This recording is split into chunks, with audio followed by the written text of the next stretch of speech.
জাতীয় সংসদে সৌরশক্তি উদ্বোধনের মধ্য দিয়ে বাংলাদেশ পরিচ্ছন্ন জ্বালানি, সবুজ অর্থনীতি ও আত্মনির্ভরশীল শক্তি ব্যবস্থার পথে দৃঢ়ভাবে এগিয়ে যাচ্ছে বলে মন্তব্য করেছেন প্রধানমন্ত্রী তারেক রহমান। রবিবার সকালে জাতীয় সংসদ ভবনে নবায়নযোগ্য সৌর বিদ্যুৎ অন গ্রিড রুফটপের উদ্বোধনী অনুষ্ঠানে প্রধান অতিথির বক্তব্যে প্রধানমন্ত্রী এসব কথা বলেন। তিনি বলেন, গণতন্ত্রের প্রতীক সংসদে কার্যক্রম প্রমাণ করে নেতৃত্ব কেবল নীতিতে নয়, কর্মকাণ্ডে প্রতিফলিত হয়। এ সময় উপস্থিত ছিলেন বিদ্যুৎ, জ্বালানি ও খনিজ সম্পদ মন্ত্রী ইকবাল হাসান মাহমুদ, প্রতিমন্ত্রী অনিন্দ ইসলাম অমিত এবং চিফ হুইপ নুরুল ইসলাম মনি। এছাড়া বিভিন্ন মন্ত্রণালয়ের মন্ত্রী, প্রতিমন্ত্রী, হুইপ, সংসদ সদস্য, সচিব, প্রেস উইংয়ের সদস্যবৃন্দ এবং জাতীয় সংসদের কর্মকর্তা কর্মচারীরাও উপস্থিত ছিলেন।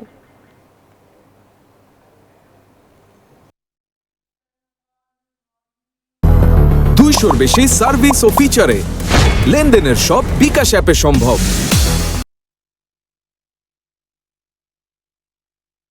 জাতীয় সংসদ ভবনে 1 মেগাওয়াট রুফটপ সৌর বিদ্যুৎ ব্যবস্থার উদ্বোধনের মাধ্যমে আমার মনে হয় একটা বার্তা বোধহয় আমরা স্পষ্টভাবে দিতে পারবো।